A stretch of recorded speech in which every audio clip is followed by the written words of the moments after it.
Yeah, we Ma'am, are live now. Good evening, esteemed faculty members and all the delegates. Thank you for joining. This is Sahiti on behalf of Shield Connect, welcoming you all for today's webinar, uh, Pinnacle News Series, Episode 9, in association with Chandrapur, Cuttack, Varanasi, and Vellore OBGYN societies. So it's my privilege to introduce the MOC of today's webinar, Dr. Madhumita Arun Karthik ma'am. Ma'am is the consultant obstetrician and reproductive medicine at Salem. Starting to introduce Radhika Gauri. Yes, ma'am. And also the other MOC is Dr. T. Radhika Gauri, ma'am. Ma'am is the specialist consultant in OBG and clinical lead in ESIC Hospital, Tirunelveli, Tamil Nadu. I welcome you, ma'am, and I hand over the session to Radhika, ma'am. good evening, esteemed faculty and esteemed guests. Today, I welcome you all for this ninth episode of Pinnacle News Series on POPQ classification and case scenarios in UV prolapse. I request Sampath ma'am to start the introduction and welcome you all. First, let's start the session with the prayer, Saraswati Vandanam, to invoke the blessings of God.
Followed by lamp lighting.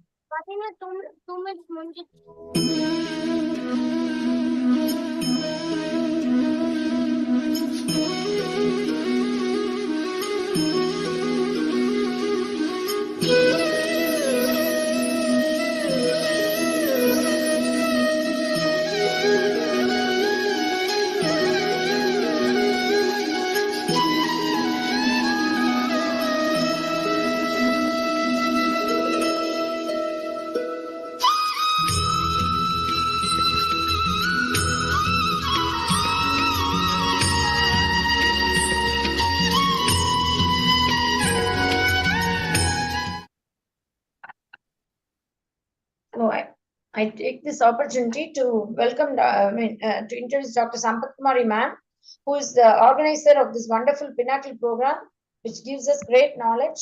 And she also has worked hard to unite all the societies from all parts, north, south, east, and west. Thank you, Dr. Radhika. Thank you, ma'am. She is the professor and HOD of Obs and Gynae Department, Sri Muthukumaran Medical College Hospital, and Foxy Vice President in 2022. And she's Senate member of Tamil Nadu Dr. MGR Medical University, and she's the national corresponding editor of Jogi, and founder, secretary, Tamil Nadu President of Federation of Obs and Gynae. And we have the conference tomorrow at Salem, and she's the president of OBGY at present, and a retired deputy director of Institute of Obstetrics and Gynecology, MMC Chennai. And she's also has been the president board of studies of OG Tamil Nadu Dr. MGR Medical University in 2015 to 19. And she has been the chairperson of OBGY Adolescent Health Committee from 2016 to 18. And she's the first ICOG Distinguished GC Member Award she's won in 2021.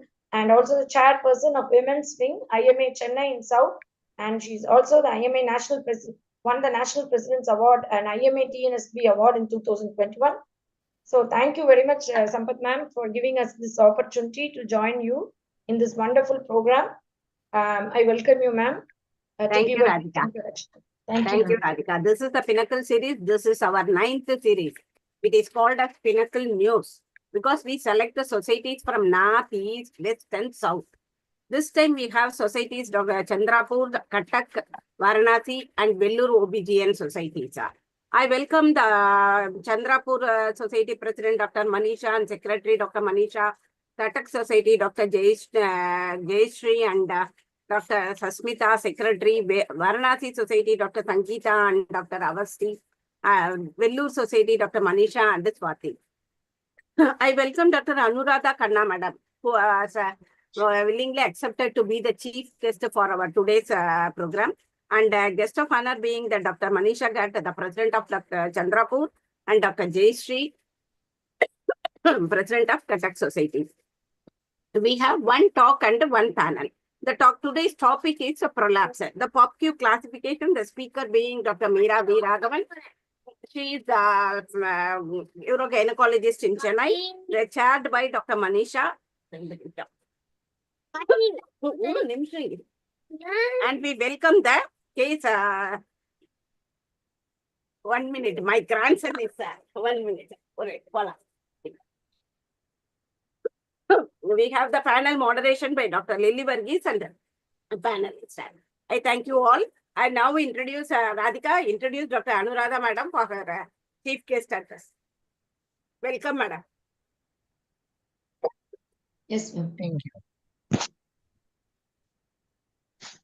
Should I speak something? Yes, ma'am. Good evening, ma'am. Good Welcome. evening. I welcome Dr. Professor Anuradha Khanna, ma'am, who is our chief guest. And good evening, ma'am. And she is ex-head of Department of Obs and Gynae, the famous prestigious Banaras Hindu University of Varanasi, and also the president of UP chapter, Obs and Gynae, 2022 to 24, and founder president Society of Fetal Medicine in Uttar Pradesh, 2022 to 26. And she's ex-president of WOX, founder president of Varanasi Menopause Society, and organizing secretary of the UP COG 2009, and organizing secretary of ACOG 2012, and organizing chairperson for UP COG 2019, and organizing. I think you should not waste your time in reading my biodata. It's fine. Okay, Thank you so much. She's also an examiner, and ma'am, welcome you, ma'am, for being the chairperson for this session. Thank you, ma'am. We go to Varanasi, we will have a good hospitality by Dr. Anuradha Madam. Okay, Yes, madam. Again, I'm inviting all of you. There is another chairperson. I am in the Indian Fertility Society of national level, and the conference me and Dr. Ritu Khanna are holding in the month of May 15, 16, 17, 18. So those who are interested, please come. Yeah. Yes, madam, we need that chief blessing for our webinar. Chief guest address. Yeah, I really appreciate you from core of my heart, Dr. Sampat Kumari. You are so good, so hard worker. And the best thing I like is that you work from the core of the heart, from the basics. Because nowadays what I'm finding that people are forgetting the basics and they are not examining and not taking proper history of the patient. Because in my era, when I was a student, our tool was only a good history and a good examination. But now I'm seeing everyone is jumping towards the high technology, jumping for ultrasound, jumping for laparoscopy, which I really don't like. You go for it, but proper workup is the most important thing, which I like. And similarly, today you have taken the prolapse and POP2 classification. So this is very, very important to take a genuine history, because if you have not taken a history of constipation, cough, and now you have repaired, and if the original problem persists, it will be a failure. So treat the etiopathogenesis, whichever is present, and then go for POP2 classification, why it has come, why it is so important to learn it, how to treat it. Whole thing will be discussed, and I'm not going that, but I will again request all of you, and I'm so happy that 4 societies are there: Chandanpur, Vellore, Katak, and Varanasi, and we all will be benefited, and it will be a revision for me, especially because it is a very good topic, a very basic topic, and my all best wishes to all of you. Thank you very much for inviting me. Thank you so much, madam. Now I invite Dr. Manisha Garg, the guest of honor. Radhika, can you read her CV for to bless our webinar? Anuradha madam, thank you so much. Good evening, Dr. Manisha ma'am. Manisha Gate. She is the president of Chandrapur Obs and Gynae Society 2023 to 25, and she is also the organizing chairperson amongst Chandrapur 2025, West Zone Coordinator, Food Drug Medical Surgical Equipment Committee, FOXY 2018 to 20, and chairperson Reproductive Tract Infection Committee of AMOX, Secretary General ISOPAR Vidarbha Chapter, and chairperson Women Doctors Wing, IMA Chandrapur between 2021 to 22. And she's also the secretary of Chandrapur Obs and Gynae Society. She's been the vice president of IMA, and she's also the director of Chandrapur Test Tube Baby Center, and she's received many awards. And director of Santaji Mahila Nagari Sahakari Bank. Excuse me, ma'am. Yes, it's okay, ma'am. Please, please. We will move forward. Welcome, Manisha Gate, ma'am. Yes, thank you. Thank you for this introduction of mine. Yes, I am very much honored to be a part of this Pinnacle News Series 9 under the able leadership of our respected Dr. Sampath Kumari madam, who I know as a very humble person and who's a thorough hardcore academician. And I really admire you, madam, a lot. I would also like to express my regards to our chief guest today, respected Professor Anuradha Khanna madam, and today's another guest of honor, Dr. Jayashree Patnaik madam. Yes, I totally agree with our Anuradha Khanna ma'am. She has rightly said that the thorough history taking and the examination of the patient is much important, and we should never leave our basics, because these are the things which will be helping us to cure our patient. And if anything is missed, especially now the topic which we are covering today regarding the pelvic organ prolapse, it is going to be very interesting and a very much learning topic to many of us. And so I would like to once again congratulate and thank you to all organizers who have selected this topic, because it is a topic of much important in more patient of the our area where we work. We routinely get this patient, and we cannot if we are not examining this patient properly, we are never going to give them full justice. And I know Sampath Kumari madam is really going to bring something out and something more interesting in this topic of today. So madam, without much wasting our time, again, I would like to thank the organizers and our own Dr. Sampath Kumari madam for giving me this opportunity. And with this, I would like to conclude and ask to take the proceedings further. Namaskar. Dr. Jayashree madam, thank you, Dr. Manisha, for the wonderful words. Dr. Jayashree madam is here, I think. Madam, you can rename it.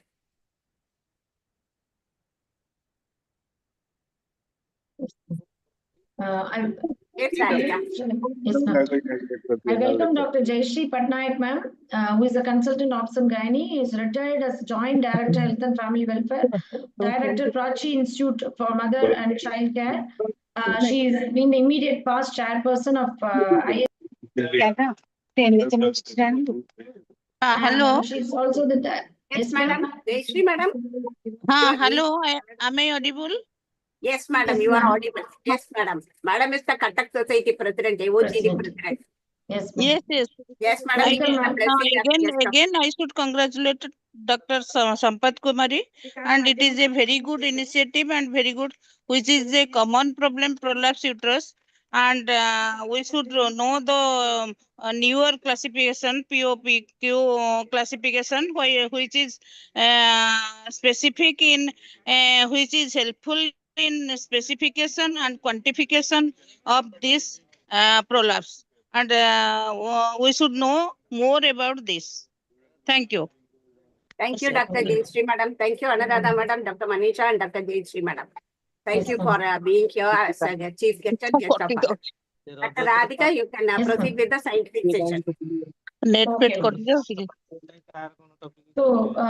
So next, thank you. So I thank the chief guests and the guests of honor And we will move on to the next session, which is the POPQ classification. And I invite the chairpersons, Dr. Manisha M. Beck and Dr. Manisha Vasade, Secretary Chandrapur, and Manisha Beck, Madam. She is a professor in fetal medicine unit, Christian Medical College, Vellore, and she's trained in fetal medicine at Wellington Regional Center for Fetal Medicine, New Zealand, between 2012 to 14, and she is the president of Vellore Obs and Gynae Society, and it was between 2021 to 23, and she is also a member of National Committee on Genetics and Fetal Medicine, and she's a peer reviewer of a British, I think, BMC Pregnancy and Childbirth, and International Journal of Gynae and Obs and Journal of Obs and Gynae in India. So welcome, Manisha, Madam. And I welcome Dr. Manisha Vasade, who is the Secretary and Secretary of Chandrapur Obs and Gynae Society between 2023 to 25. And she's been the Treasurer of COGS in 2018 to 20, and Secretary of WDW Chandrapur 2019 to 20. And she's a life member of PCOS Society of India, member of Endocrinology Committee of FOXI, and was a faculty in state and regional conferences, has attended many state national conferences and given services in many rural areas under the NRHM program, and her areas of interest are towards working for women's health and well-being. Welcome, Dr. Manisha, Madam. Dr. Manisha, you can introduce Dr. Meera Raghavan. Yes, ma'am. So, good evening, everyone. First of all, I would like to thank Dr. Sampath Kumari, madam, for giving me this opportunity for the webinar as a chairperson. And with this, I would like to introduce our speaker for today, Dr. Meera Raghavan, ma'am. She's a consultant urogynecologist and robotic surgeon at Apollo Hospital, Chennai.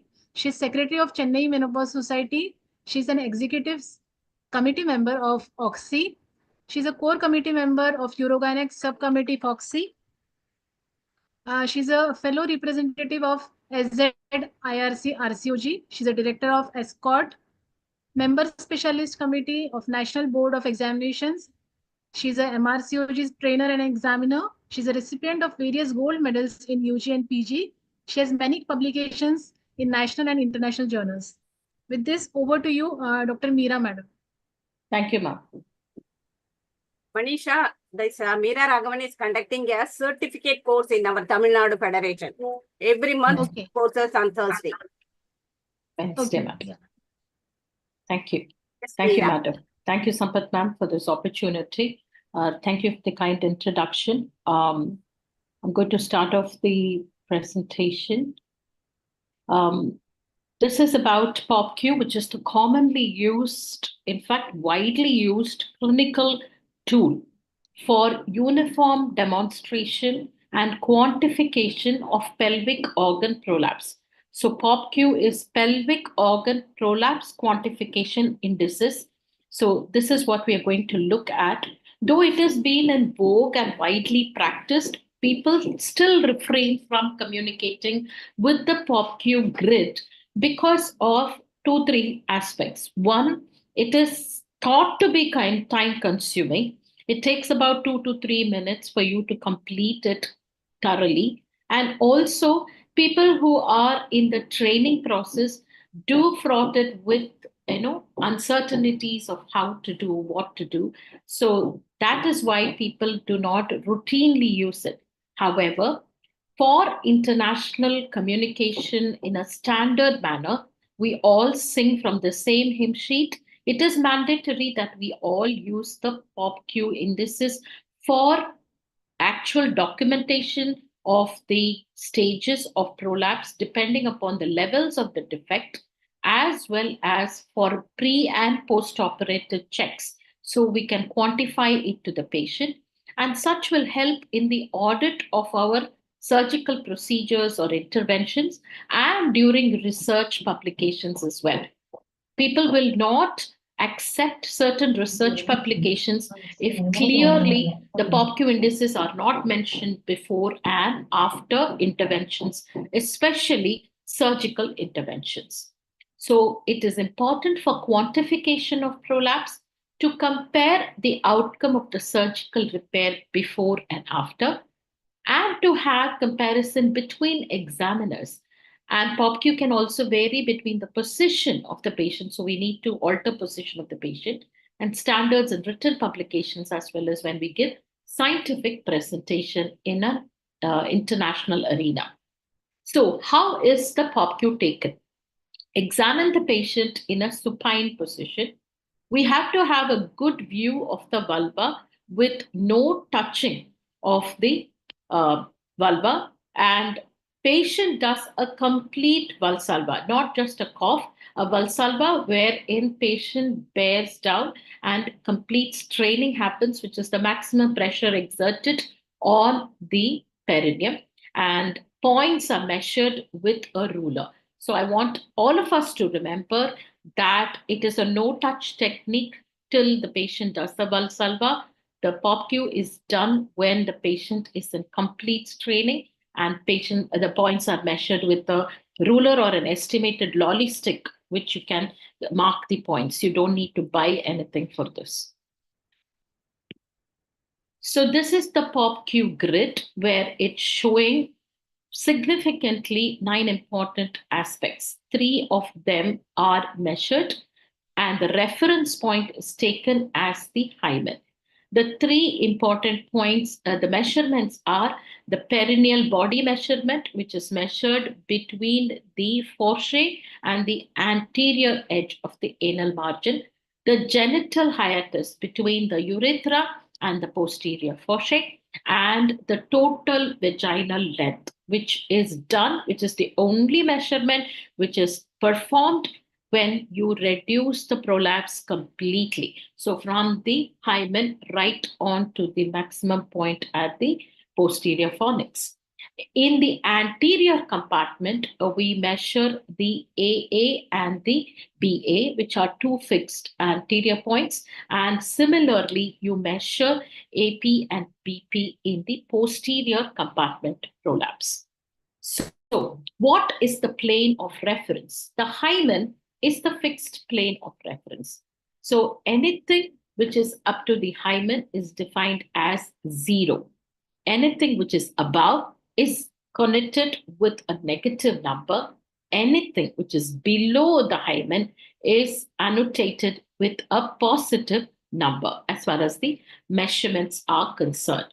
So there are 6 points and 3 measures. We've already considered the 3 measures.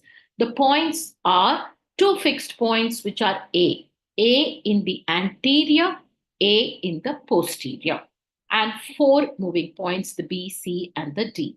And as I said, the plane of reference will be the hymenal ring. Anything inside the hymenal ring is a minus. Anything outside the hymenal ring is a plus. So what are the 6 points? The anterior, as I told you, A, which is 3 centimeter proximal to the hymen in the anterior vaginal wall, therefore A and a subscript A. BA is further anterior, further proximal to the AA point. Posterior AP is 3 centimeter proximal to the hymen in the posterior vaginal wall, and BP is further away from the AP, but that is a moving point depending upon the degree of prolapse. The apex, or the level of defect, if it is apical, it will represent C and D. Let us look at what is C and D. C denotes cervix or the cuff, the vaginal cuff, in the absence of cervix, as in a hysterectomy. D is the portion on the cervical area where the uterosacral will attach. The D will be absent in the absence of the cervix. So what are the 3 measurements? We looked at it already. The genital hiatus, the perineal body, the total vaginal length. Of all the 9 in the grid, 8 of them will be measured at maximum straining, and the TVL is the only one which will measure after complete reduction of the prolapse. I'm hopeful that I'm clear so far. So what does no cervix, no D means? D, as I mentioned, level of attachment of the uterosacral ligaments to the posterior aspect of the cervix. So after hysterectomy, when there is no cervix, there cannot be a point D. And C stands for cervix and or cuff. So let us look at how to do the point A and the point B in the anterior vaginal wall. This obviously is at maximum straining. As you can see, AA is marked on the anterior vaginal wall 3 centimeter away from the urethra or the hymenal area into the anterior vaginal wall, and this is a fixed point. You can see the BA, which is the maximally redundant portion on the anterior vaginal wall. You mark that, then measure it from the hymen after putting it back. So the most distal part of the vaginal wall in the anterior compartment is known as the BA. This is a cystocele, but to quantify this, we measure both AA and BA. Points C and D. Look at the cervix. It is outside the hymen, at least more than 2 centimeters. And the D is the portion where the cardinal or the uterosacral from behind will attach itself to the cervix, and that is point D. These are points C and D, which denote the central compartment or the apical compartment. AA and BA will denote the anterior compartment. Then, measuring of the genital hiatus as well as the perineal body. This clearly demonstrates the genital hiatus between the lower part of the urethra to the top posterior fossa, and if it is more than 3.75 to 4 centimeters, it denotes a very patulous genital hiatus. Anything which is open wide is likelihood of creating a bigger prolapse. So genital hiatus, if it is patulous, will lead on to a significant pelvic organ prolapse. Perineal body is shown between, as you can see, from the posterior fossa to the anterior aspect or the proximal aspect of the anal orifice, which is the perineal body. Usually, the rule of thumb, the thumb is about an inch. The perineal body will be measuring 2.5 to 3 centimeters. We always say in females, the external anal sphincter is usually 2.5 centimeters. If the perineal body is shorter than the thumb, it will produce a higher incidence of either pelvic floor laxity or predispose one to local posterior compartment prolapse, especially in the form of rectocele, and give rise to anal incontinence or fecal incontinence in certain people. Documentation of the POPQ is done in the form of a grid. The top row will denote the anterior compartment. The bottom row will denote the posterior compartment. The the measurements will come in the middle row. So the measurements are very quick. You ask the patient to completely strain, measure the genital hiatus quickly, measure the perineal body, and then note down the genital hiatus and the perineal body measurements. These will be in centimeters, of course. The AA is first one is 3 centimeters. Now, AA is a fixed measurement. It can be either -3 or +3. The BA is further, that is variable, that is movable, and that can be moving to any point because it depends on how much it is descending.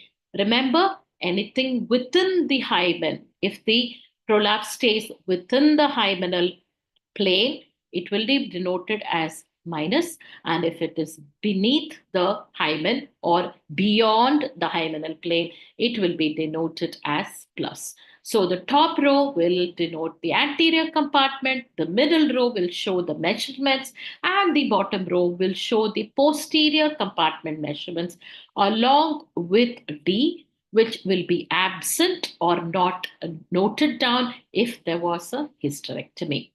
And C denotes cervix or cuff. I'm repeating most of the things again and again so as to reiterate the simplicity with which we can do the documentation.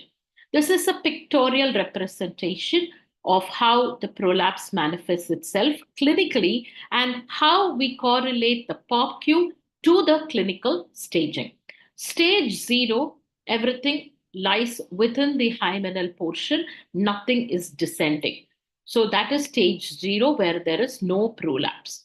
Stage 1, the most distal portion of the prolapse is greater than 1 centimeter proximal to the level of the hymen. So it is descended, but not too much, so that the distal portion of the prolapse is greater than 1 centimeter proximal to the level of the hymen.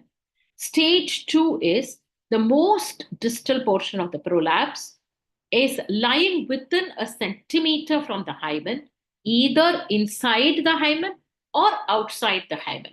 So, stage 2 can be 3 combinations or 3 different stages. One, the prolapse has come down that it is within a centimeter above the hymen. It can be to the level of hymen. It can be outside the hymen but within a centimeter beyond the hymen. So stage 2 can be 3 things. 1 centimeter within the hymen, at the hymen, 1 centimeter, less than 1 centimeter beyond the hymen. So your clinical intervention can depend and vary in stage 2 itself. For somebody with a stage 2 anterior compartment prolapse, not everyone needs surgical intervention, especially if they are within a centimeter proximal to the hymen or maybe even up to the hymen.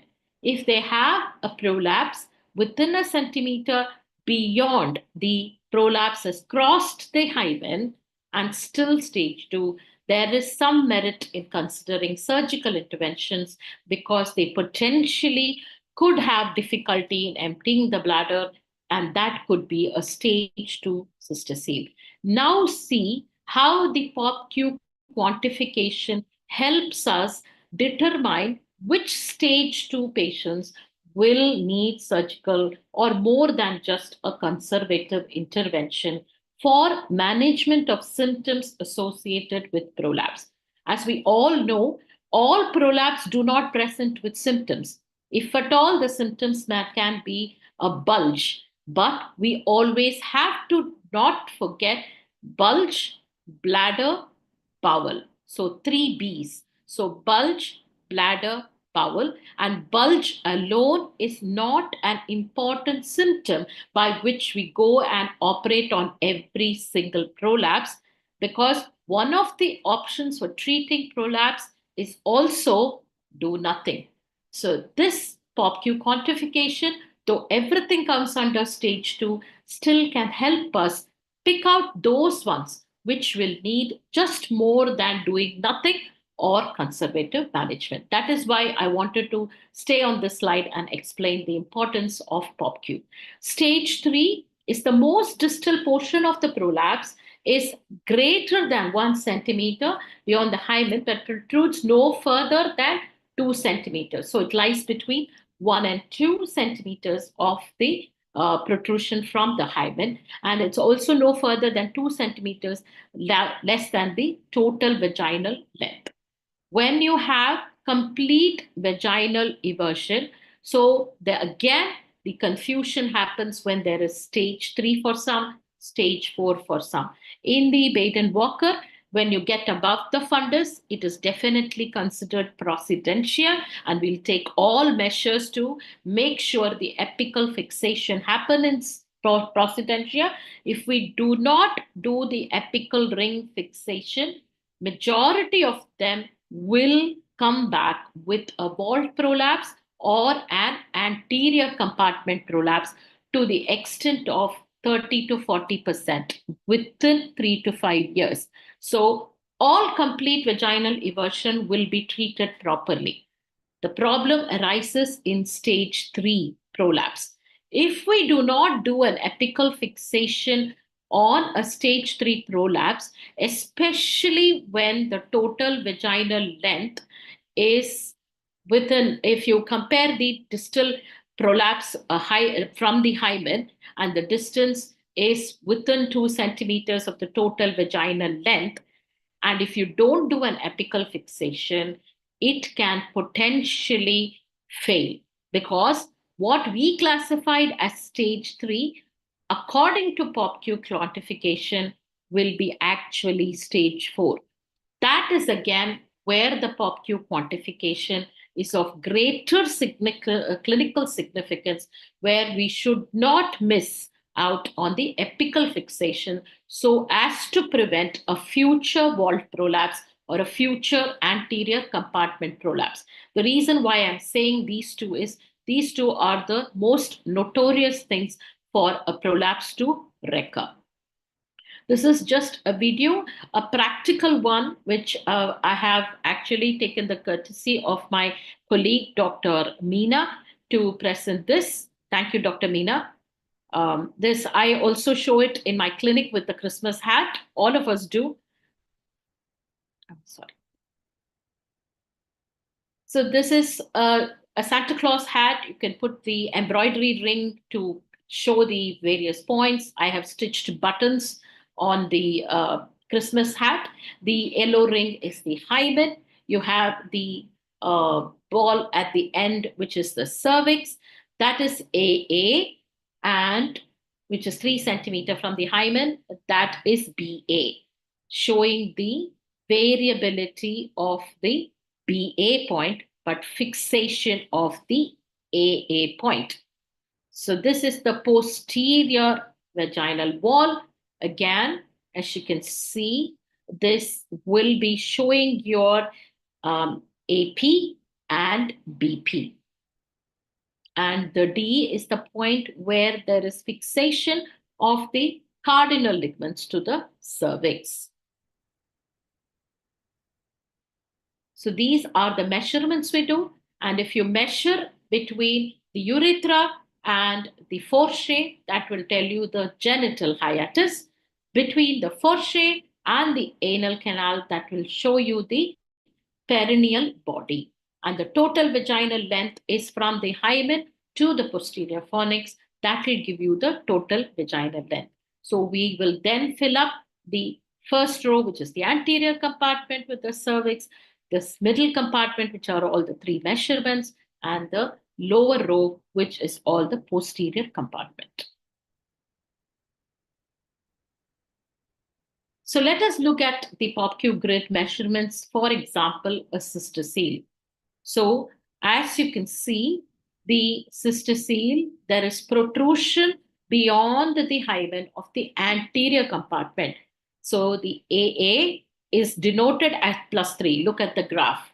The BA is denoted at +6. Look at the posterior compartment. There is no descent of the cervix. So the apical compartment is 0. And inside, it's still descended up to the hymen. The AP is -3 and the BP is -2. So there is no descent much of the posterior compartment, but a slight descent as it comes down to -2. So the cystocele is of a significant one, and that is denoted by +3 and +6. Look at the grid.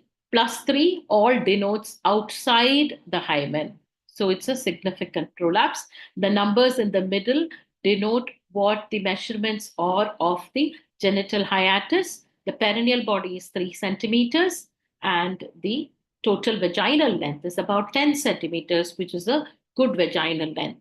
Why is the total vaginal length very, very important?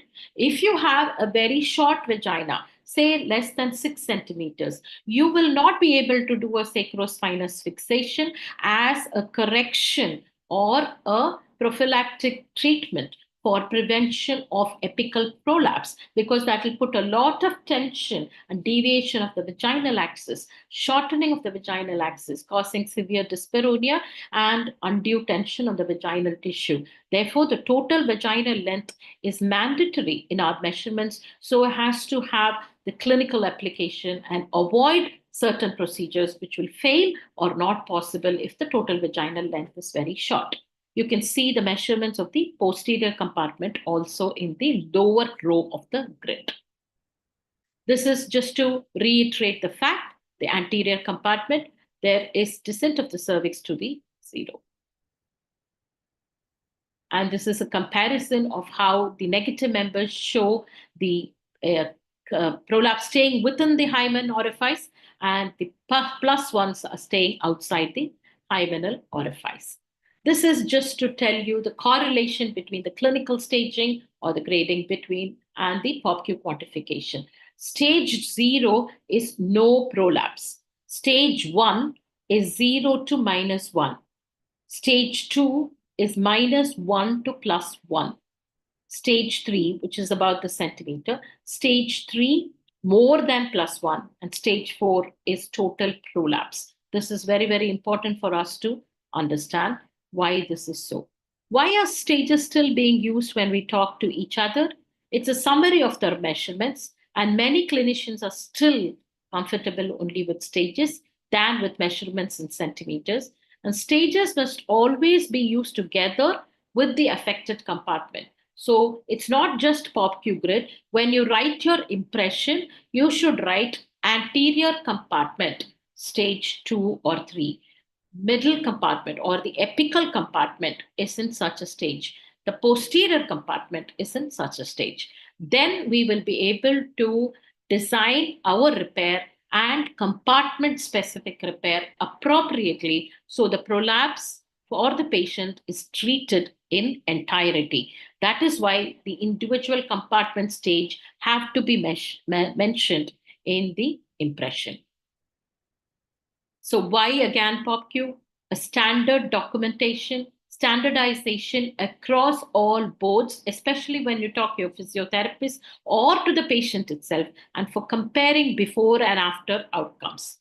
What can the POPQ do for us? Exact description of the uterovaginal descent, compare what has happened before and after, and over the course of a prolapse, follow it up over time, and for our basic studies and research as well. What is the main pitfall of a POPQ? It doesn't tell you site-specific defects, especially if there is a lateral defect in a cystocele, because the arcus tendineus have pulled off and they have come off from the attachment of the pubic ramus. That will not be taken up by a POPQ. We see this in large cystoceles. Enterocele is never told by a POPQ. And how much is straining is full straining? We do not know. Some people don't strain, but even on mild standing, they will be able to demonstrate it. So how much straining is straining, that quantification cannot be done. The missing is rectocele versus enterocele, and nothing can replace the finger. So always rely on your clinical examination. I'm sure our seniors will vouch for it. The enterocele is clinically demonstrated by putting your patient in a Sims left lateral position and your finger examination. You will be able to hook a rectocele, whereas an enterocele, you will be able to feel a cough impulse at the tip of the finger. It's nothing but an internal herniation of the small bowel through the redundant pouch of Douglas. So you'll be able to feel at the tip of the finger, and nothing to replace this clinical digital examination.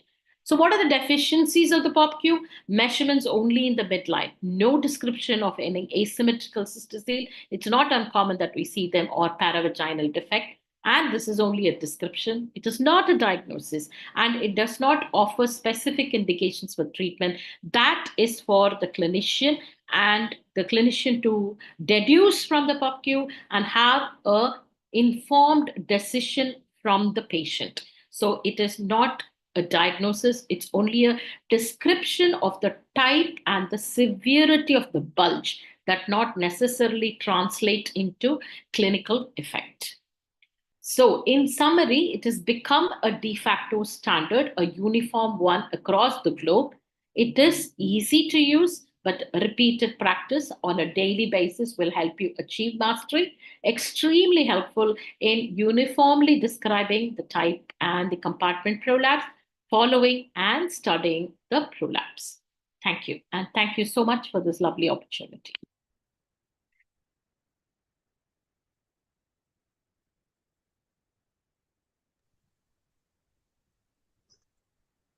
Thank you so much, ma'am.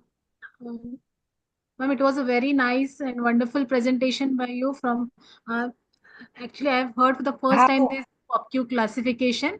And uh, actually, I didn't understand the way you measured. I mean, the patient should be in supine position, supine lithotomy position or what?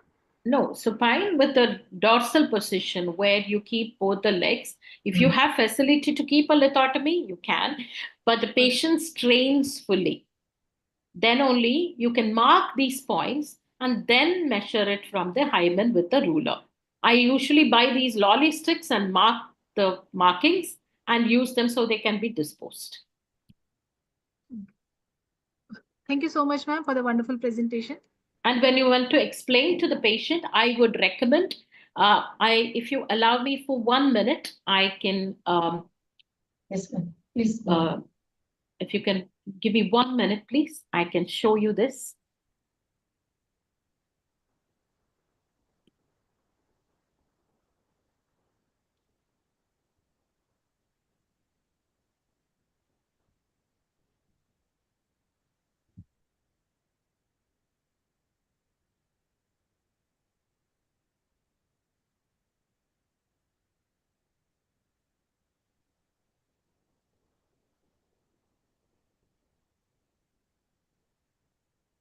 Can you see this?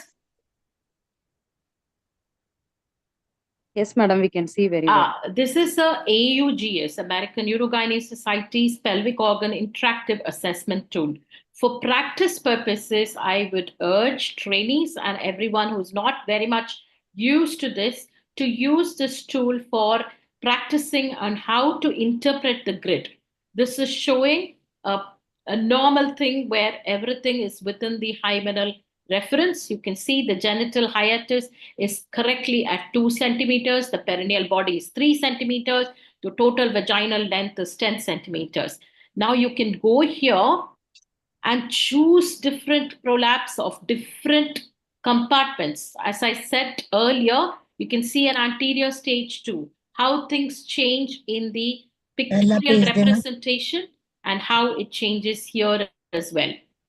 So these measurements are okay, but you can see anterior stage 2 is descended, and there is a descent also in the AA and the BA. Can you see here the descent of the bladder? You can go again and change here and see how it is without the uterus or with the uterus. Let me put posterior stage 3. Look at this. Look at how much the posterior prolapse is happening. Look at this. It's plus now. Can you see that? And the genital hiatus is widened. The perineal body is shortened.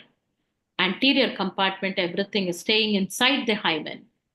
There is +3 anterior AA and AP, and BP is further down, further redundant from the hymen. So this is showing a posterior wall prolapse. Let me show you anterior or vaginal vault stage 4. Look at this. There is descent of the anterior, the central compartment or the apical compartment, and the posterior. I want you to concentrate on this. If we miss out and on examination we only treat this, which some people will be tempted to only repair the sister seal, patient will come back within 2 weeks with a completely bigger prolapse because the vault has not been suspended. So it is mandatory for us to look at every single thing in the view of a POPQ. So we quantify how severe each compartment is so we can tailor the treatment appropriately as to prevent recurrence. That is the main thing. Please go through this AUGS pelvic organ prolapse tool for us to practice as well as to train our trainees. You can have a quiz program for your trainees based on showing all this, and they will become really good masters in doing it on a daily basis. Thank you.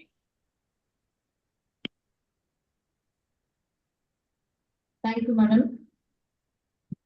Chairpersons, would you like to give any comments, ma'am? Yes, I must congratulate Dr. Meera for a wonderful presentation. She makes the topic so simple and so easy.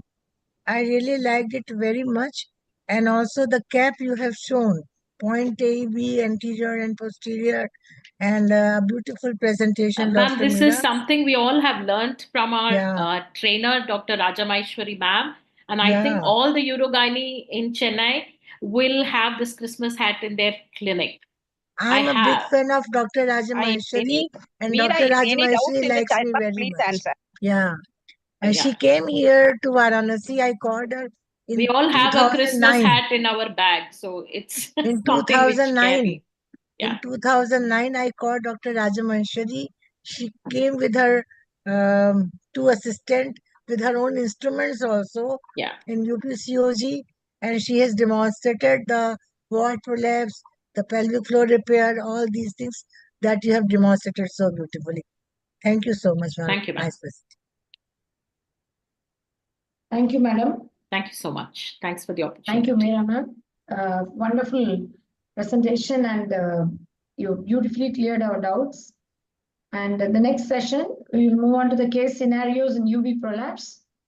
I invite the expert, Dr. Manisha ma'am. Sahiti, could you please play her CV? Yeah, Dr. Manisha ma'am. She's the secretary, Chandrapur Obs and Gynae Society, and treasurer of COGS. Ma'am, you've already introduced me, so you can just go further. Okay. Thank you, ma'am. And I invite the moderator, Professor Lily Varghese, ma'am, who is a professor and head of unit of Urogyne and OG2, Christian Medical College, Vellore, from 1998 to date. And she has done her MD OG in 1997. And she has a certification in Urogyne from MMC KGH in Chennai 2009. She's an observer fellowship in Urogyne, Loyola University Medical Center, Chicago, USA, 2007. And also fistula surgeon in 2016, Freedom from Fistula Foundation, West Africa. Her areas of interest are pelvic floor reconstruction, female congenital genitourinary anomalies and reconstruction, minimally invasive gynecological surgery, and she is a great undergraduate, postgraduate teacher, postgraduate examiner, reviewer, and public. She has published many articles in international and national journals. Welcome, Professor Lily Varghese, ma'am. Can you hear me, madam? Yes, ma'am. I'm unable to see my video. It's showing as Dr. Monareka. Oh dear. I'm unable to see my video. Can you hear me? Yes, ma'am. Yes, Lily ma'am, I can hear you. Yeah, Very so well. it's showing as Dr. Monareka and I'm unable to see my video. Yes, ma'am. Have you told Sahiti? Ma'am, will check that, ma'am. I have sent another one link. Can you please try that link, ma'am? That is on my phone, so I'm not able to share my PowerPoint presentation. So Okay, ma'am. No issues, ma'am. because I'm on my desktop right now. Ma'am, shall I email you? Yeah, can you please email? I'll do that. A link, please. I'll email the link. Sure. One second. Okay. So I invite Dr. Meera, ma'am, for this to be a panelist, and Dr. Meena Mahalingam, who is associate professor in Obs and Gynae, Chengalpattu Medical College, secretary OXY, and at present, and she's also the co-chair Urogyne Committee of OXY, member Urogyne Subcommittee of OXY, and she has a special training. She's done a special training Urogyne, microsurgery, and endoscopy. She is an instructor for basic newborn care and resuscitation program under the IAP, and she has 23 years of training in tertiary care teaching institute, and she's a master training of emergency obstetric training. And Radhika, thank you. Thank you, Meena. And I invite Dr. Tapas Kumar Panda, who is a senior resident Department of Obs and Gynae from SCB Medical College Hospital, Cuttack, Odisha. He has done her MBBS from MKCG Medical College, Berhampur, and is a member of FOXY, member of All Odisha Gynecological Association, participated in FOXY conferences, CME programs, and attended all the workshops. He has got hands-on training in laparoscopy, hysteroscopy, colonoscopy, and he's interested in high-risk obstetrics. Welcome, Dr. Tapas Kumar Panda. I welcome Thank Dr. you, ma'am. Monarika Raj. Is Dr. Monarika Raj is a gold medalist in MBBS, and she is also a gold medalist from MSOG. And she's a post-PG resident in Department of Obstetrics and Gynae, again from SCB Medical College and Hospital. Can you acknowledge? And she's a life member of OXY, and she has secured 7th position in state of Odisha during a school final exams, and runners up in ISOPAR state quiz in 2023. She is a winner of many awards and prizes. She's won many prizes. Special interest is in high-risk pregnancy.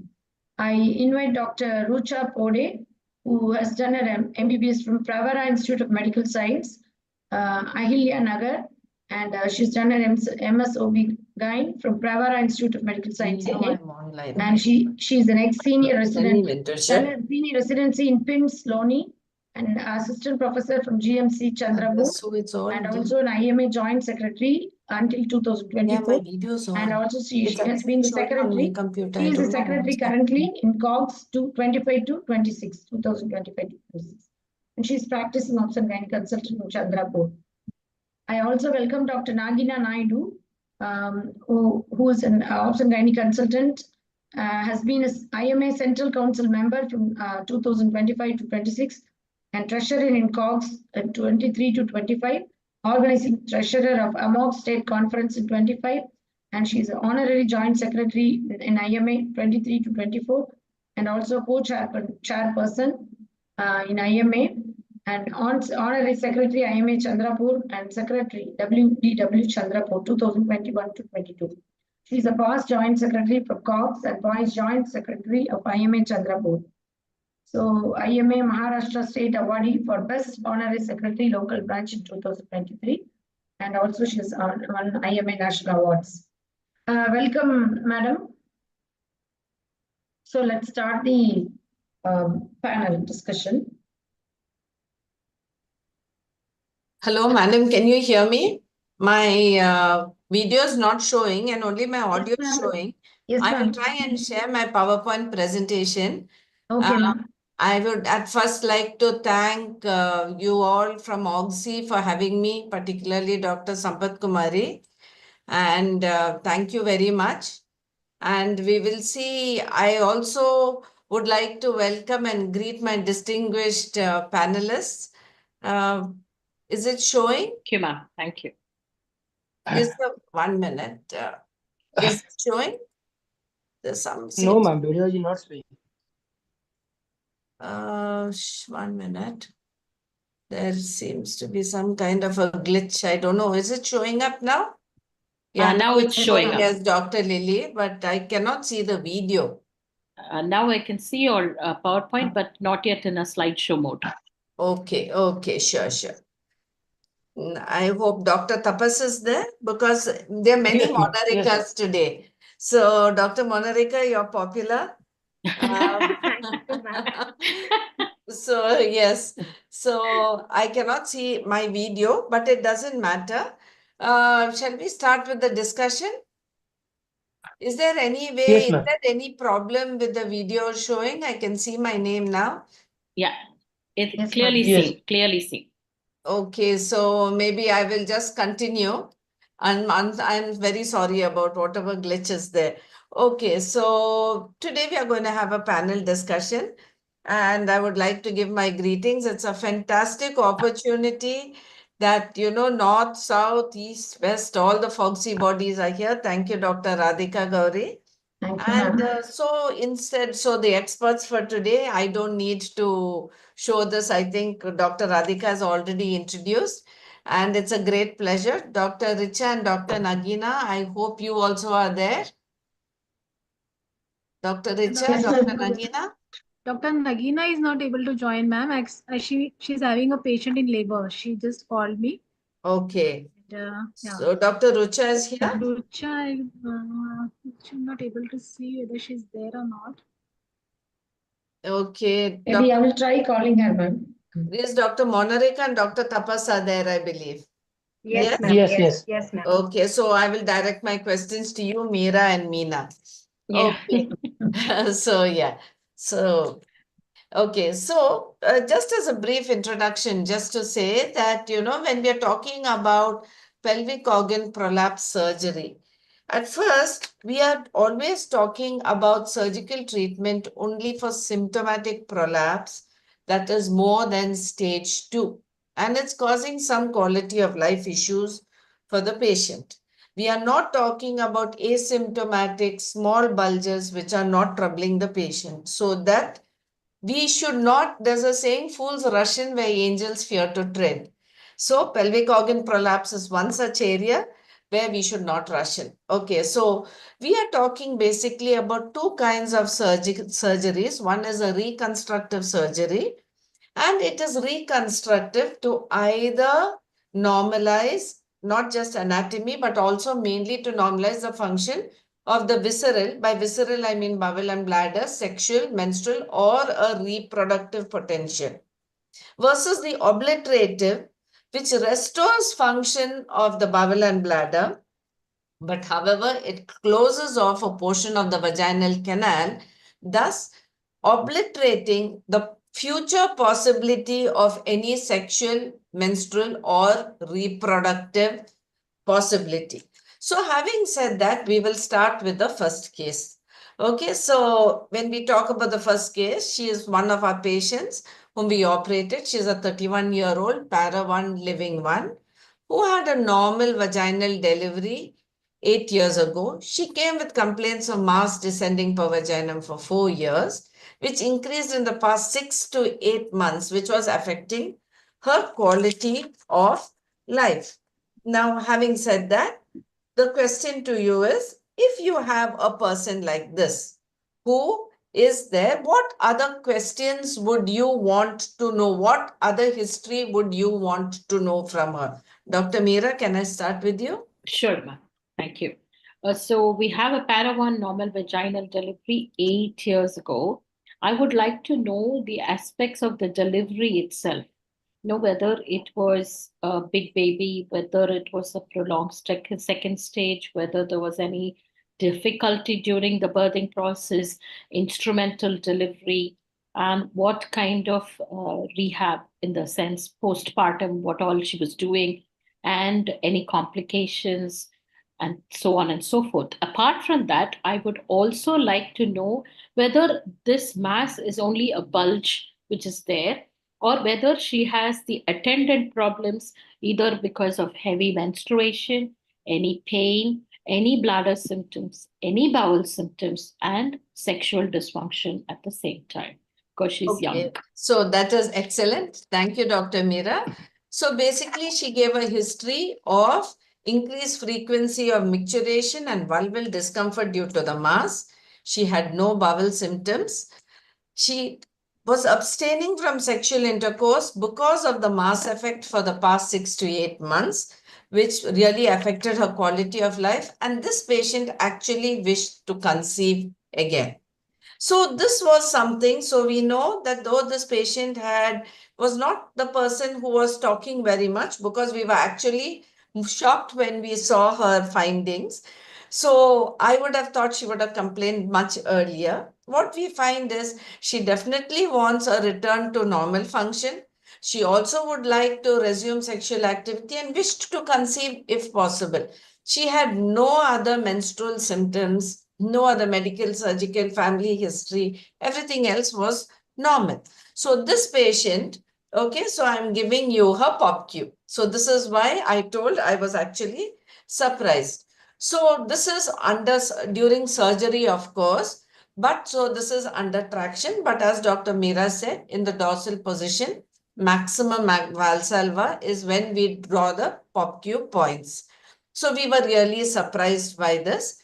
And Dr. Monarika, in this kind of a patient, I will address the question to you. What kind of a surgery would you prefer to do? Because she wanted restoration of coitus, restoration of menstrual function, restoration of fertility. What kind of a surgery would you consider doing for a patient like this? Okay, ma'am. Since she is a young female who's wishing to conceive in future and she wants to have restored menstrual function, then I would like to offer her the Manchester operation or the Fothergill surgery. Okay, the Manchester operation or the Fothergill surgery. Can Yes, you ma'am. tell me in a case where the mass is actually almost total vaginal eversion, but not much of a bulge in the anterior or posterior wall, as you can see, would Manchester Fothergill surgery is very, very popular in the Scandinavian countries. Okay. Yes, And as you can see here, she has some amount of cervical elongation. You can see I'm holding the uterosacrals. So you yes. can see there is cervical elongation. So on examination, what we found was she had the scar. Dr. Meera, you had asked details of a delivery. She had a poor recall about the postpartum period, but there was a scar of LMLE and an RMLE seen. So possibly this was a difficult delivery. She cannot recall whether it was an instrumental delivery. However, examination showed a uterus of a normal size.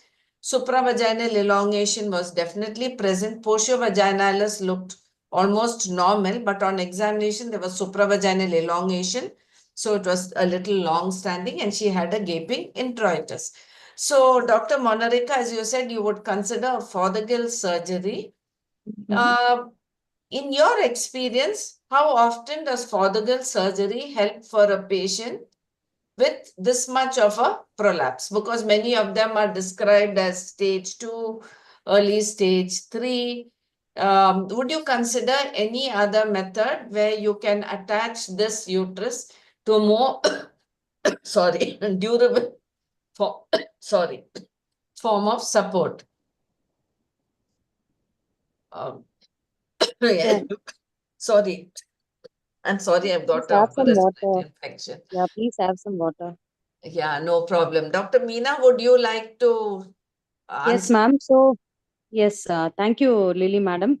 So, for this patient with this um, size of anterior vaginal wall descent, as well, she has got a posterior vaginal wall descent. With a short perineal body, I would like to go for more physiological fixation. So, I would be thinking between either a abdominal sacrohysteropexy, which would be restoring the physiological axis, or a vaginal sacrospinous hysteropexy, which would be really helpful in fixing the uterosacral ligament to the higher support.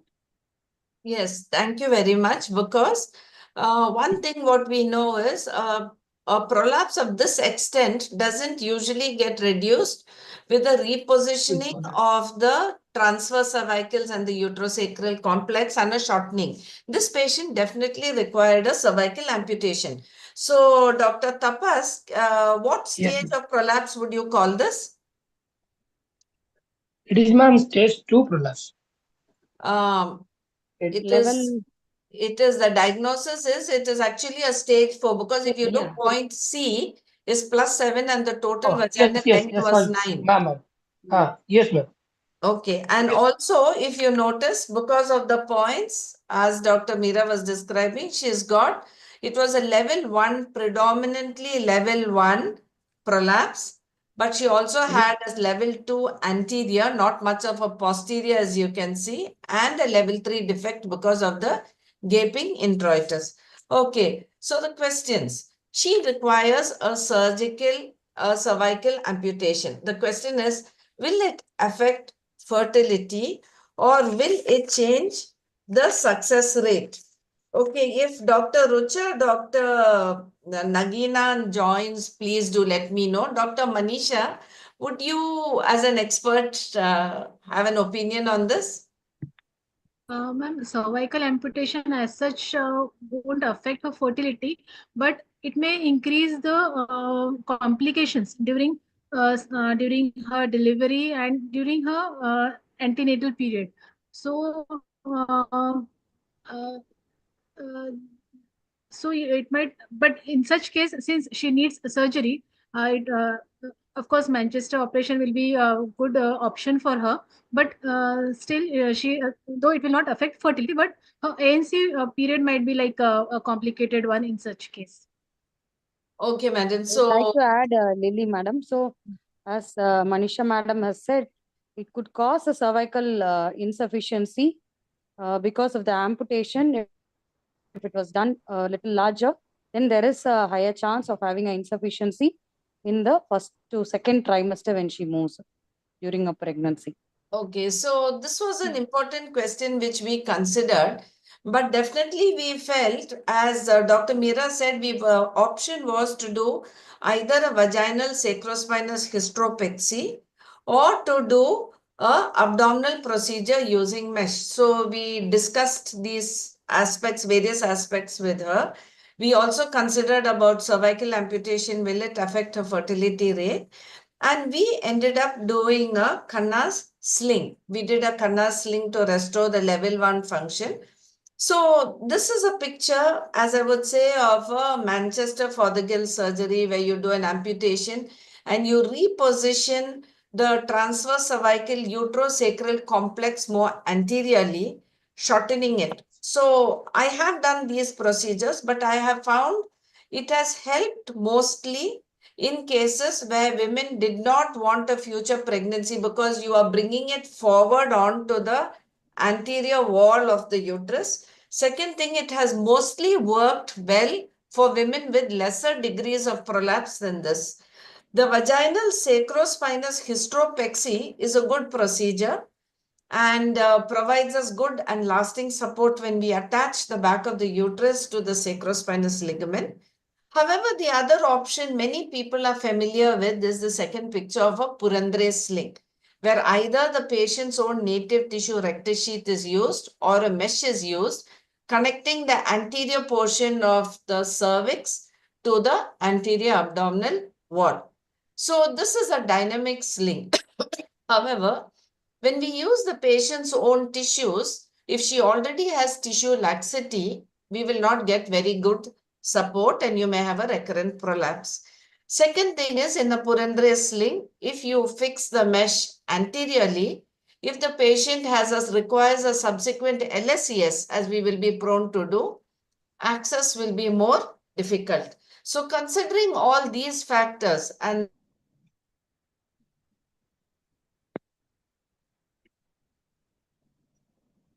Lily ma'am, we Lily, lost madam, you. you're not audible. We lost you there. Lily, madam, you're not audible. And I can see Dr. Lily written for Dr. Meera, madam. Meera, madam's screen is coming twice with one screen which is, yeah, now it is closed. So I've also become popular like Monarika. Yes. Oh my God. Already you're popular. It's becoming viral. Yes. Lily ma'am? She is Yeah. sharing the screen again. Okay, can you hear me now? Yes, ma'am. Okay. You're audible. Okay. Okay. So anyway, so you see that the cervix, we shortened it, but we kept the residual. You can see here, see me using a thin dilator to check. So we kept the residual cervical length of 3.5 centimeters, nearly 3.5 centimeters without disturbing the internal os. And as you can see here, though we re-epithelialized the raw cervix, we did not put the vaginal epithelium inside to prevent a drying out. This was done to prevent a drying out of the cervical mucus, which could result in cervical stenosis. And then we did the abdominal procedure. 1 minute. Next slide. Okay. So this was the ovaries. We did the laparoscopic procedure, as you can see.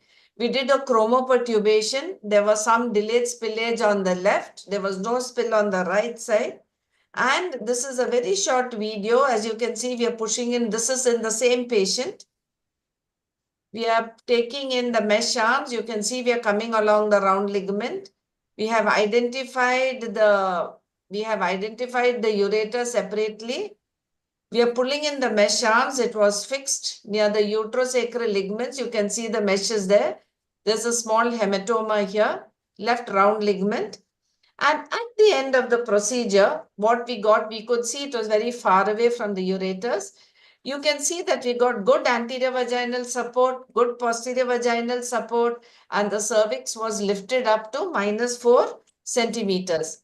So this is a picture of her where we are attaching this to the upper portion near the anterior superior iliac spine to the upper portion of the inguinal ligament. Just a few details on the canna sling operation. The tape is attached, originally described as attached to the anterior superior iliac spine. Disadvantages is the tape may be felt superficially, and if you attach it to the periosteum, there's a risk of periostitis and tape detachment. But we have done quite a few. Dr. Piley also has done quite a few. So we had another similar patient. Dr. Tapas, would you like to take this question? Who was a 20-year-old unmarried nulliparous student who was doing bachelor's in laboratory technology. She had an identical twin sister. Her name is Ajanta. Twin sister's name was Ellora. Yes, she has just been discharged and will be coming for me for the review tomorrow. This was her history. And we found nothing except the cervix protruding about 3 centimeters outside. No anterior vaginal wall prolapse, no posterior vaginal wall prolapse. And this girl wanted relief of symptoms. So for her also, we did a canna sling and found excellent results. We did not do any PFR in this girl. Okay, so is there any other test, Dr. Tapas, you would like to do in this kind of a patient? Unmarried girl, not a very physically strenuous work, but she came with mass descending per vaginum for 3 years. Her twin sister did not have the same complaint. If you are wondering, would you like any other questions or any other test to be done? Because here Madam, we are thinking of congenitally lax tissue. yes, there may be, ma'am, congenital elongation of the cervix, maybe. That's why I will ask about her physical exercise part, which was if she is a regular physical working strenuous exercise, doing strenuous exercise, any her habitus about daily lives, and Yes. as her sister is not um, her sister has no such type of complaints. I will examine the patient about congenital elongation of cervix. Okay, excellent, Dr. Tapas. In this patient, actually, I'm not Madam, putting can I off add? you. Yes, Dr. Meena, please Lily, add. madam. So, you have told it is an identical twin sister. Apart from what Dr. Tapas had told, I would also like to check for other weaknesses like her parabdominal examination, if there is any weakening of the muscles or Yes. widened rectus sheath, or if there is a local examination, the muscle strength based on the Oxford classification, modified one. We would like to check the perineal body weakness as well. Okay, excellent. This patient actually was looking a little malnourished. She was 16.8. Her sister looked exactly the same. May I And add a few points, ma'am? yes, Dr. Monarika, please add. Since it is a case of nulliparous prolapse or congenital prolapse, we may have to look out for other connective tissue disorders like Ehlers-Danlos syndrome, any muscular dystrophies, osteogenesis imperfecta, which could also lead to nulliparous prolapse in this patient. Yes, absolutely. Okay, so in addition to all this, as you said, her perineal body, her generalized tissues was a little lax. So this is very important when we counsel the patient, and there is this score, though many are not very familiar with the score, and these various tests to check for joint laxity and excessive hyperflexibility. Okay, it's a 9-point scoring system. You can check. This is available online. This is very easily available on the internet. If you can do a knee or a elbow hyperextension, if you can touch your thumb to the forearm, or you can bend your little pinky finger, if you can put your hands flat. So on each side, for the right leg, left leg, one point is given. For the right elbow, left elbow. So to a total of 9 points, and if the score cutoff comes as more than or equal to 4, you're likely to have a joint hypomobility. However, this patient did not have it. She did look a little malnourished, and they were not from a very financial, well-to-do family. So she also had a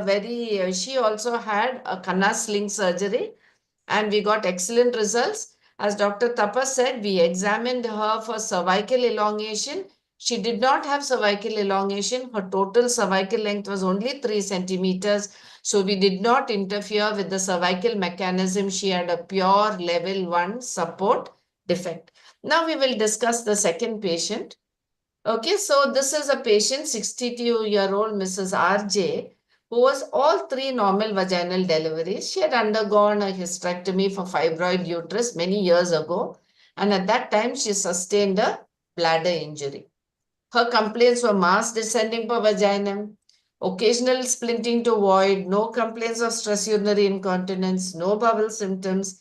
She did not desire future sexual activity, husband having severe Parkinsonism. This brings to mind few questions. In our Indian setup, okay, would we consider retaining a vagina for a patient like this? Okay, so I've given you the POPQ marks here, the POPQ count. You see she has a total vaginal length of 6 centimeters, a predominant anterior vaginal wall prolapse. So as this was supposed to come as a question, so even though C point was +4 and the total vaginal length on stretching was only about 6 centimeters, and you can see that she has both level 1, 2, and 3 defects. So she had a gaping introitus, she had a cystocele, the vault has descended, okay, and she gave a history of a previous bladder injury. So what procedures would you consider for this kind of a patient? I will be asking all of you, Dr. Meera. Ma'am, I know that you have told she does not desire future sexual activity, but stage 4 prolapse, and there's a significant apical problem here as well. If you're considering an obliterative surgery, unless we do a proper apical fixation, this prolapse will recur. Yes. That is point number one. Very good point. There is a significant anterior compartment prolapse. And if we do an obliterative surgery, a future SUI, we will never be able to treat anything of that. And considering the fact her husband has severe Parkinson, she's 62, she might be the only carer, and potentially the insult to the pelvic floor can continue being a carer herself. Yes. We should consider all these aspects, especially in Indian women, because majority of our women come with prolapse and SUI when they start babysitting or when they become sole carer for the spouse or an elderly in-law. Okay, excellent points, Dr. Meera. You couldn't have put it better. She was already the sole carer for her husband for about a year. She had 3 adult children. She was providing baby care for all of them, which is why she postponed even talking about her problem. Having said that, we checked for an occult SUI. We did all the examinations. She did not have a urinary issue other than occasionally splinting to void. But she was a very typical Indian mother, very non-complaining type. So, Dr. Meera, what procedure would you consider for this kind of a patient? If I've ruled out an occult stress urinary incontinence with the absence of any significant prolapse in the posterior compartment, I would be tempted to go for a PEXI, a sacrocolpopexy, which I routinely do. I do it as a key minimal access surgery and preserve the vaginal axis itself. It's not just about having sexual activity, it's about correcting the various compartmental prolapse as well. Okay, thank you very much. Dr. Meena, what is your opinion on this? Yeah, as Madam has rightly said, in this case, she has had a previous total abdominal hysterectomy and had a fibroid. So had a bladder injury which was repaired. So I would consider a huge anatomical distortion. That is also said in the examination, saying scarring present and the anterior wall with the bulge. So in this case, I would combine doing a abdominal sacrocolpopexy.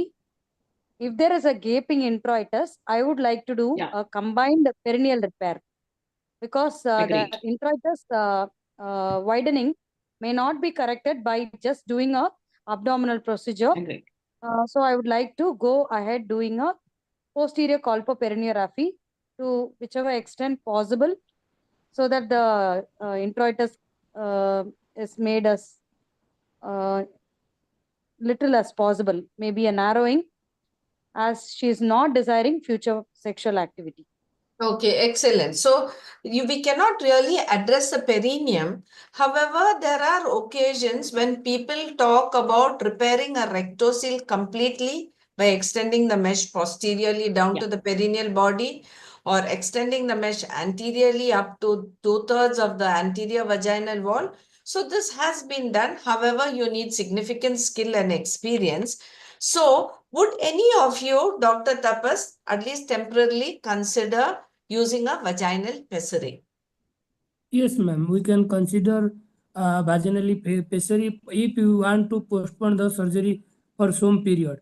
And as patient already gone surgery before, and we want to plan the surgery for next time in a better way. That's why if you want some time to postpone the surgery, then you can use vaginal pessary for this patient also. Yes. Then Dr. Monarika, would you in your practice consider using a pessary, and which kind of these pessaries? So you can see here, we have a ring with a bolster, we have a cube pessary, we have a plain ring, we have a gel on, we have one with the with the shield, with the thing, we have a donut pessary. So would you consider using a pessary for this patient, and what is the advice you would do even as a temporary measure? Dr. Monarika? Hello? Dr. Monarika, are you available? Okay, Dr. Tapas, can you take this question? Hello? Yeah, Dr. Tapas, can you take this question? Yes, ma'am. Yes, ma'am. Which vaginal pessary would you use, and what is the prerequisite for this? Ma'am, I will choose ring pessary in this case, and I will advise the patient to come for regular checkup after using this vaginal pessary. Would you consider any other treatment of the vagina while you're waiting for surgery? So in some women, the ring pessary does not stay in. The requisite is you need Madam, to have can a I good... add, Lily, Yes, madam? please, Dr. Meena. Madam, she's already in her 60s. So maybe giving her some lubrications like vaginal lubricants or moisturizer or estrogen cream, if there is no contraindication, to make the vagina little more supple as there is scarring. In this case, it would be better to use a space occupying pessary rather than a ring pessary. Based on the availability, we could use either of that. Or if she is admitted and we have her in the hospital, it would be better to use a vaginal plug. Okay, Previously, we were excellent. using the tag and Absolutely. flywheel. I Nowadays, think... we are using that betadine plugs. Okay, absolutely. Because in this patient, if she does not have a good levator tone, it will not be able to hold the pessary in, and you may need a space occupying pessary. We did treat her with estrogen while we were waiting about 1 month for adequate sugar control. So what are the options? The surgical treatment, the questions are, what are the methods? Would we think only of a sacral colpopexy? Is there We any can other even think method? of if she is not fit for Supraspinous surgery. fixation. Madam, yes, if she's not fit for surgery, as you were telling, you had to wait for 1 month, you have to correct her sugar levels, and we don't get a fitness. We can even go for a obliterative procedure if there are no other options. We need to complete the surgery and come. we can do a obliterative procedure because she's not sexually active, and do a extended posterior colpoperineal if Yes. she becomes unfit for surgery. Dr. Meera, would you like to add to that? If we are not definitely enumerating the methods to treat it surgically, we have the option of sacrocolpopexy, which we've already discussed. But we also can do a sacrospinous fixation. The only thing, it can fail in 30% of the patient and they can recur. But it is known that we have to do a proper pelvic floor repair, and this will be good for an apical fixation. So, as Dr. Meena said, we would definitely be adding a high colpoperineal definitely. and in these cases, you may even add a levator plication. Levator plication, like where we get the registrar ridge, it might be appropriate for her to close Yes. down the perineum better. Okay, Dr. Monica, are you back? So it's always a risk versus benefit ratio at the core, and what does the patient require? So, as you said, you may consider vaginal sacrospinous fixation. In this patient, the vagina was a little shortened. Shortened, yes. It was with a predominant thing. You can refashion the vagina and make it more vertically closed in order to reach. However, I personally would not advise a iliococcygous fixation, which is much lower, because it doesn't really work. So in this patient, we did not want to do a fixation to the sacrospinous ligament. In younger patients who have a good supple vagina with a elongated vagina, that is definitely one of the possibilities that I would consider, and I'm very comfortable with this procedure. However, in our setup, we prefer to use only suture fixation and not use mesh vaginally. So I think Dr. Meera and Dr. Meena agrees to it. Dr. Tapas, do you have any difference of opinion? No, ma'am, no. Okay, so this method was ruled out for this patient. Then, as Dr. Meera said, the minimally invasive sacrocolpopexy, if you can do it robotically, that was absolutely great, or laparoscopically, which may be a little more difficult than robotically. So this is, and as you can see, the mesh can be extended down. However, the perineum will have to be addressed if she also has a level 3 support defect. Nowadays, there are many procedures, especially a group in Ernakulam, which promotes attaching it to the pectineal ligament. As you can see, the inguinal ligament is above. They attach the mesh onto the pectineal ligament. However, I've seen them do it. They tack it a little more in the front. Anterior. More A anteriorly. little more anterior rather than like this picture. This I got it off the net. So that is another possibility to be considered if you do want. The other procedure, which was very much promoted by Dr. Bob Schull and many others, is a high uterosacral ligament suspension. However, this has some setbacks. Dr. Tapas, what would be the setbacks? Do you have any personal experience with this? And would you like to comment on this? No, ma'am, I have no such experience on this. Okay, Dr. Can Meena? I add? Yeah. Madam, high uterosacral ligament suspension with the expert's hand, the risk of ureteric injury is very less. Otherwise, it may range from 11 till 11%, ureteric kinking or ureteric injury. And also in this particular case, we may have difficulty in dissection itself due to the scarring and reaching out to the uterosacral ligament, which is going to be little more higher. And also taking in the intermediate portion of the uterosacral ligament. The normal uterosacral ligament length itself is 12 to 15 centimeter. We do have three areas, the proximal, intermediate, and the distal. The proximal and the distal, the ureter may be close. In the intermediate portion, the ureter is little bit away from the uterosacral ligament. It is better we take high uterosacral ligament bites on either side and plicate it anteriorly to the fascia, that is the pubocervical fascia anteriorly and the rectovaginal fascia posteriorly, and to the leftover vault, that is the dimple which we identify and fix the middle stitch to the uterosacral ligament, and always do a check cystoscopy to see for ureteric jets. Here again, if you are not getting the jets, we can use three things. One is giving multivitamin to see if the multivitamin staining the urine when we are doing the scopy, or giving a high viscous solution as such like dextrose solution, and then watching for the jet. We can also give the pyridium prior and see the yellow colored fluid coming through the high viscous solution, or as you have shown in this picture, giving her a methylene blue or a indigo carmine, which is not normally available in our hospitals. Indigo carmine being given as an intravenous drug, and we can see for the color change coming as the ureteric jets. Okay, Dr. Meera, would you like to add anything to this?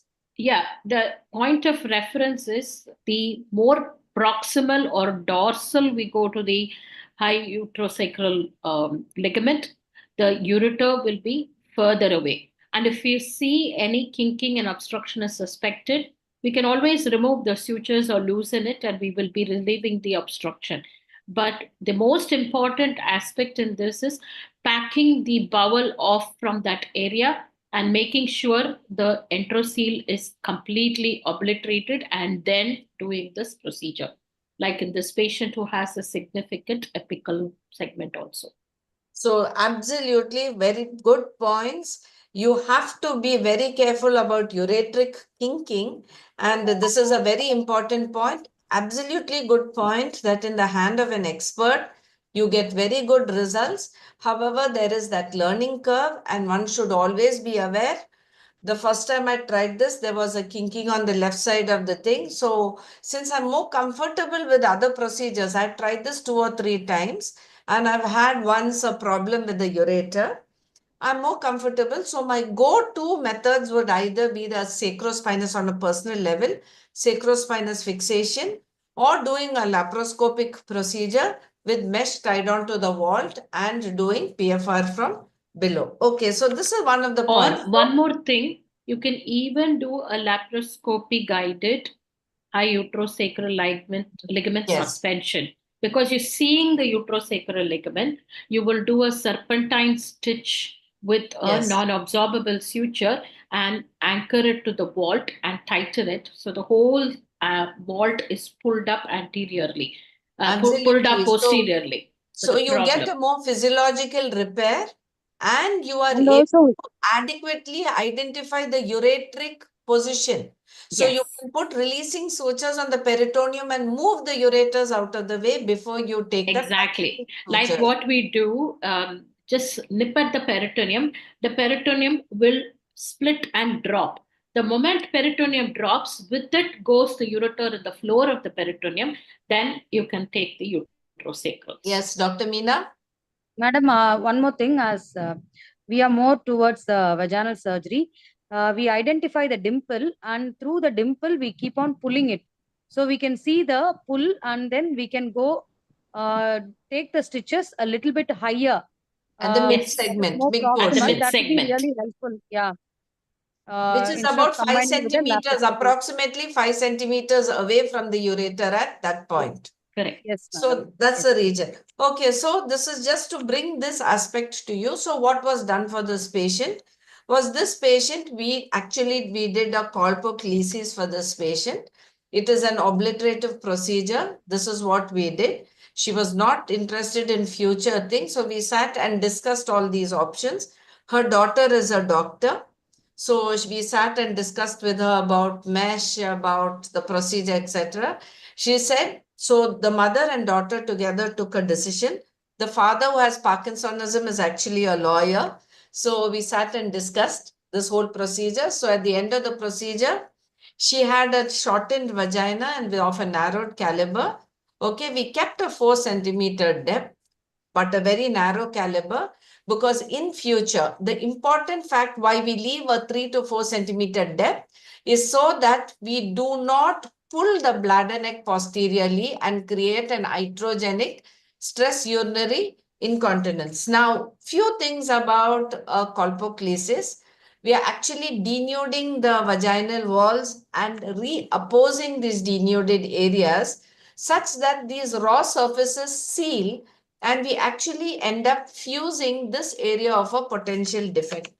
In our institution, for advanced stage 4 pelvic organ prolapse with women who are not desirous, we always perform a hysterectomy because we do not like to leave the uterus back because assessment becomes very difficult in future, especially these women are lost to follow up. So in a partial colpoclesis, which also goes by the name of Leafords, these rectangular islands of epithelium are resected off and these raw areas are opposed, but we leave a minimum amount of vaginal epithelium, particularly closer to the bladder neck, so that we are not dragging it posteriorly. And you can leave these lateral channels, which are more of use if you leave the uterus behind. However, having said that, it's a very easy method to do the partial colpoclesis. And you can always use it even under good local anesthesia for a high-risk patient. You can oppose and do these procedures. It's more popular than total colpoclesis. By total colpoclesis, what do you mean? The whole vagina is denuded. We are not leaving lateral channels and we are closing this in an entirety. What we did is for this post-hysterectomy vault prolapse is we did a total colpoclesis. That was the procedure we undertook. Success rates are excellent with the colpoclesis if adequately addressed. You have anatomical success rates above 90, subjective success rates, midterm follow-up. You can go and read this paper. Sorry. But you know that if you do a vaginal reconstructive pelvic surgery, this is just so that we complete this topic. We have a failure rate of about 20 to 30% with a much lower failure rate for a colpoclesis, as we would see this. Okay, so Dr. Meera, Dr. Meena, and Dr. Tapas, what do you think about recurrent prolapse after we do, a vault repair, a vault prolapse repair? Is there any role for a vaginal mesh? Recurrent prolapse post-surgery, a role for vaginal mesh. Would you consider a vaginal mesh?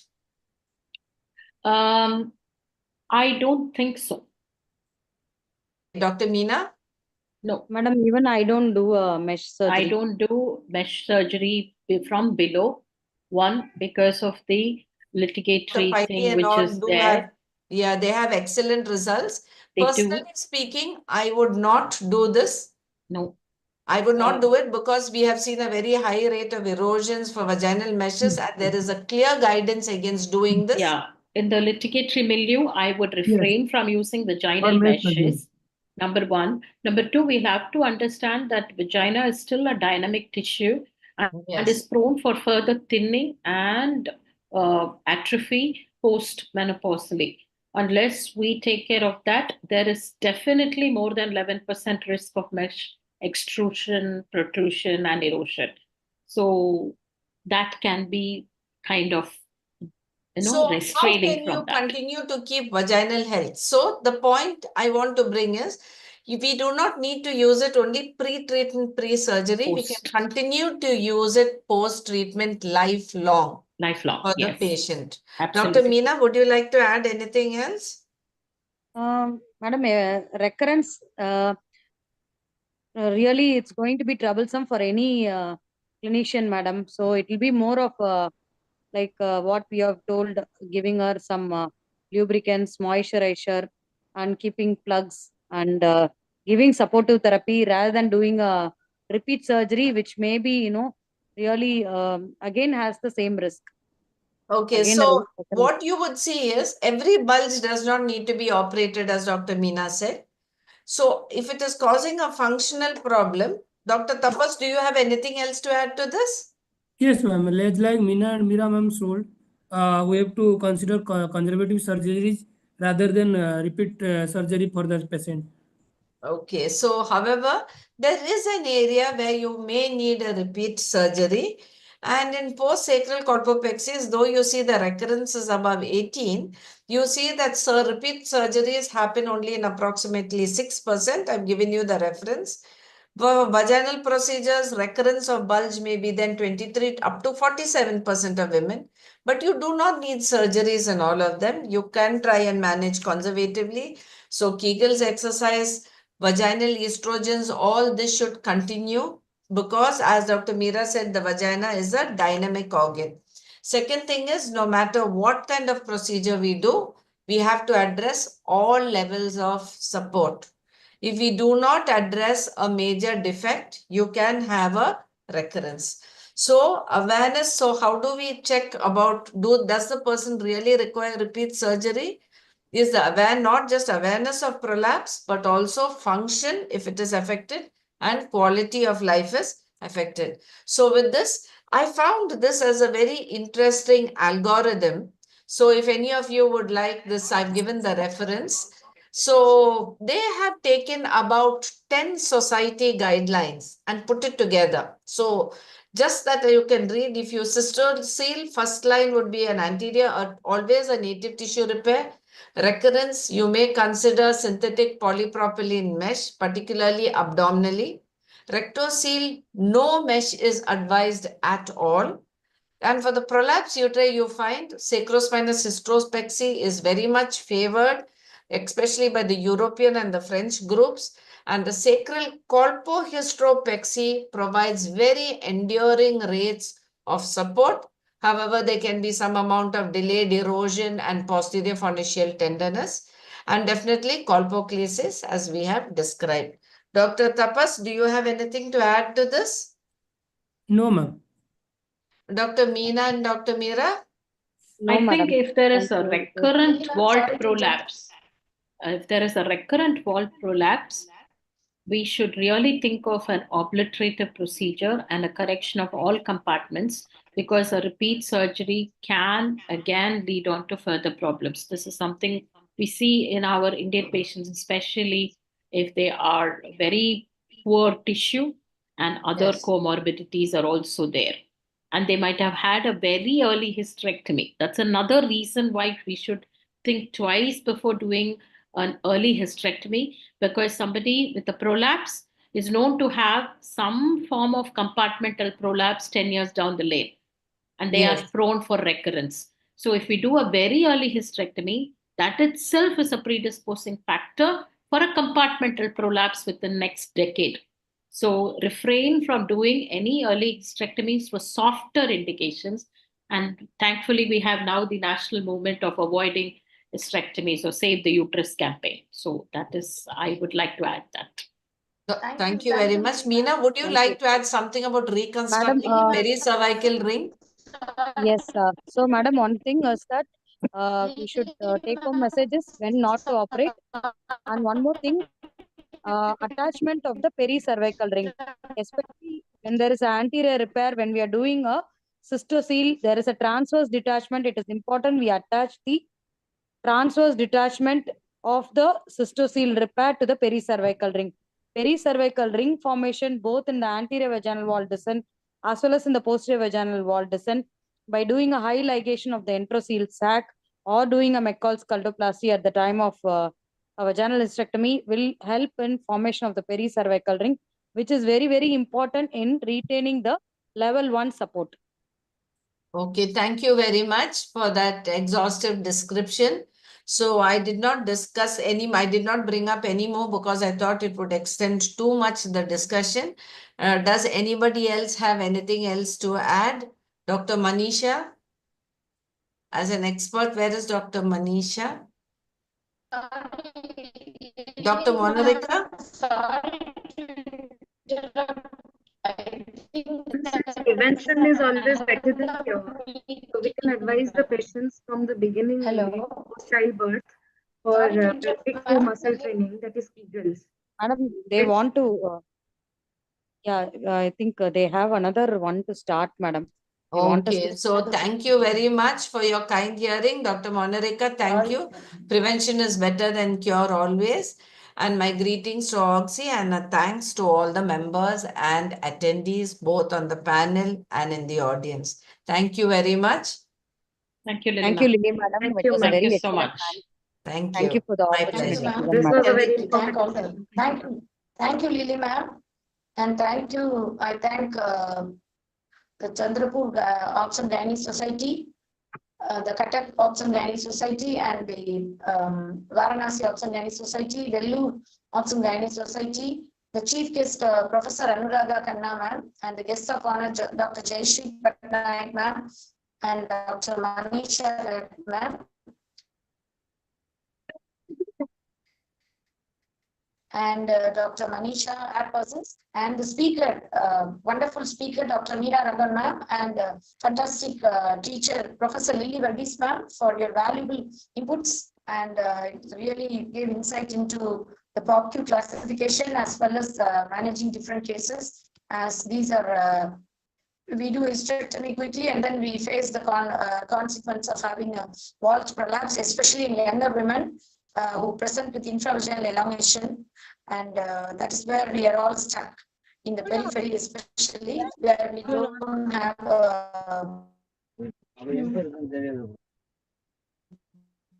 trained urogynecologist. All this input. And thank you, Dr. Meena, and all the panelists.